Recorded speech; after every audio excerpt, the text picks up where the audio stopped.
മന്ത്രിമാരുടെ വകുപ്പുകളിലെ പ്രകടനത്തിന്റെ അടിസ്ഥാനത്തിൽ പുനഃസംഘടനയ്ക്കൊരുങ്ങി ടി.വി.കെ സർക്കാർ. വിവാദത്തിൽപ്പെട്ട മന്ത്രിമാരെ ഒഴിവാക്കുകയും പ്രകടനം മോശമായ മന്ത്രിമാരുടെ വകുപ്പുകൾ മാറ്റുകയുമാണ് ചെയ്തത്. അണ്ണാ ഡി.എം.കെയിൽ നിന്ന് രാജിവെച്ച സി വിജയഭാസ്കറും എം.ആർ. വിജയഭാസ്കറും മന്ത്രിസഭയിലേക്ക് എത്താനും സാധ്യതയുണ്ട്. നാളെ തുടങ്ങുന്ന ബജറ്റ് സമ്മേളനത്തിന് ശേഷമായിരിക്കും തീരുമാനമെന്നാണ് സൂചന. ഇതിനായി മുഖ്യമന്ത്രി സി ജോസഫ് വിജയ് തന്റെ നേതൃത്വത്തിൽ യോഗം ചേർന്നാണ് വിലയിരുത്തുന്നത്. ലഹരി ഉപയോഗിച്ചെന്ന പേരിൽ വീഡിയോ പ്രചരിച്ച് വിവാദത്തിലായ മാനവ വിഭവശേഷി മന്ത്രി ഡി ശരത് കുമാർ, ടി.വി.കെ നേതാവിനെ ഭീഷണിപ്പെടുത്തിയതിൽ വിവാദത്തിലായ സാമൂഹ്യക്ഷേമ മന്ത്രി കെ ജഗദീശ്വരി, വകുപ്പിലെ വിവിധ ഇടപെടലുകളിലൂടെ വിവാദത്തിലായ ഗതാഗത മന്ത്രി വിജയ് തമിഴൻ പാർത്ഥിപൻ, കരാർ ക്രമക്കേട് ആരോപണം നേരിടുന്ന ഖനന മന്ത്രി ടി.കെ പ്രഭു എന്നിവരാണ് പുറത്താകാൻ സാധ്യതയുള്ളത്. പോക്സോ ആരോപണത്തിൽപ്പെട്ട കോൺഗ്രസിന്റെ മന്ത്രി പി വിശ്വനാഥനും പുറത്തായേക്കും. പ്രവീൺ ചക്രവർത്തിക്ക് രാജ്യസഭാ സീറ്റ് നൽകിയതിനാൽ കോൺഗ്രസിൽ നിന്ന് ഒരു മന്ത്രിസ്ഥാനം തിരിച്ചെടുക്കാനും ചർച്ച നടക്കുന്നതായി നേതാക്കൾ പറയുന്നു. ടി.വി.കെ മന്ത്രിസഭയിലെ ഏറ്റവും പ്രായം കുറഞ്ഞ മന്ത്രിമാരായ എസ് കമാലി, എസ് കീർത്തന എന്നിവരുടെ വകുപ്പുകൾ മാറ്റാനും നീക്കമുണ്ട്. കീർത്തന വ്യവസായവും കമാലി മൃഗസംരക്ഷണവുമാണ് കൈകാര്യം ചെയ്യുന്നത്. കോൺഗ്രസിന്റെ നിയമസഭാ കക്ഷി നേതാവ് എസ് രാജേഷ് കുമാറിനെ ടൂറിസത്തിൽ നിന്ന് മാറ്റി പ്രാധാന്യമുള്ള വകുപ്പിലേക്ക് പരിഗണിക്കുന്നുണ്ട്. ഉപതെരഞ്ഞെടുപ്പുകളിൽ വിജയം ഉറപ്പാക്കാൻ മന്ത്രിസ്ഥാനം വേണമെന്നാണ് അണ്ണാ ഡി.എം.കെയിൽ നിന്ന് രാജിവെച്ച എം.എൽ.എമാരുടെ ആവശ്യം. മുഖ്യമന്ത്രിയാണ് ഇക്കാര്യത്തിൽ അന്തിമ തീരുമാനമെടുക്കുക.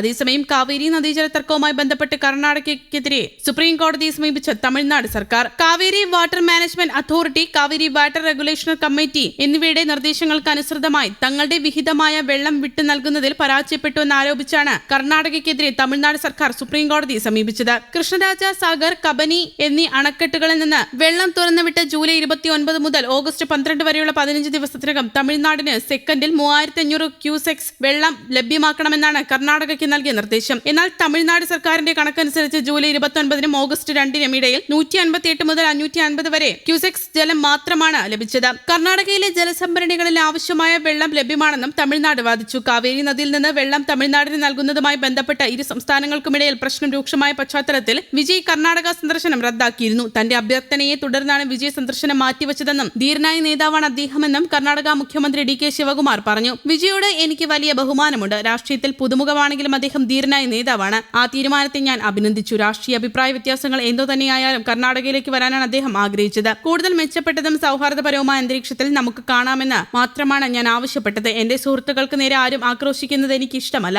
നമ്മൾ പരസ്പരം ബഹുമാനിക്കേണ്ടവരാണ്, ഒരുമിച്ച് പ്രവർത്തിക്കേണ്ടവരാണ്. ആത്യന്തികമായി ഇന്ത്യ ഒന്നാണെന്നാണ് ഡി കെ ശിവകുമാർ പറഞ്ഞത്. അയൽ സംസ്ഥാനവുമായി സൗഹൃദ ബന്ധം നിലനിർത്തിക്കൊണ്ട് തന്നെ കർണാടകയുടെ താൽപര്യങ്ങൾ സംരക്ഷിക്കുന്നതിൽ സർക്കാർ പ്രതിജ്ഞാബദ്ധമാണെന്ന് അദ്ദേഹം വ്യക്തമാക്കി. എന്നെ സംബന്ധിച്ചിടത്തോളം തമിഴ്നാടും കർണാടകയും ഒന്നാണ്. ആത്യന്തികമായി നമ്മൾ ഒന്നാണെന്നും അദ്ദേഹം പറഞ്ഞു. നീണ്ടകാലമായി നിലനിൽക്കുന്ന മേക്കദാട്ടു ബാലൻസിംഗ് റിസർവോയർ പദ്ധതിയിലുള്ള കർണാടകയുടെ നിലപാട് ആവർത്തിച്ച ശിവകുമാർ, കാവേരി തർക്കത്തിനുള്ള ശാശ്വത പരിഹാരമാണിതെന്നും പദ്ധതി തമിഴ്നാടിന് വലിയ പ്രയോജനം ചെയ്യുമെന്നും അവകാശപ്പെട്ടു. മേക്കദാട്ടു റിസർവോയർ നിർമ്മിച്ചാൽ കർണാടകയേക്കാൾ കൂടുതൽ പ്രയോജനം, അതായത് ഏകദേശം 90% ലഭിക്കുന്നത് തമിഴ്നാടിനായിരിക്കും. ആ വെള്ളം ഒരിക്കലും ബംഗളൂരുവിലേക്ക് തിരിച്ചുവിടാൻ കഴിയില്ല. ആർക്കും പദ്ധതി പ്രദേശം സന്ദർശിച്ച വസ്തുതകൾ മനസ്സിലാക്കാവുന്നതാണെന്നും അദ്ദേഹം പറഞ്ഞു. സംസ്ഥാനത്തിന്റെ താൽപര്യങ്ങൾ സംരക്ഷിക്കുന്നതിനൊപ്പം സുപ്രീം കോടതി ഉത്തരവുകൾ പാലിക്കാനുള്ള കർണാടകയുടെ പ്രതിജ്ഞാബദ്ധതയും അദ്ദേഹം വ്യക്തമാക്കി. നേരത്തെ ഡി കെ ശിവകുമാറുമായി ചർച്ച നടത്തുന്നതിനായി വിജയ് ബംഗളൂരുവിൽ സന്ദർശനം നടത്തിയേക്കുമെന്ന റിപ്പോർട്ടുകളുണ്ടായിരുന്നു. ഓഗസ്റ്റ് 3 കൂടിക്കാഴ്ച ആലോചിച്ചിരുന്നത്.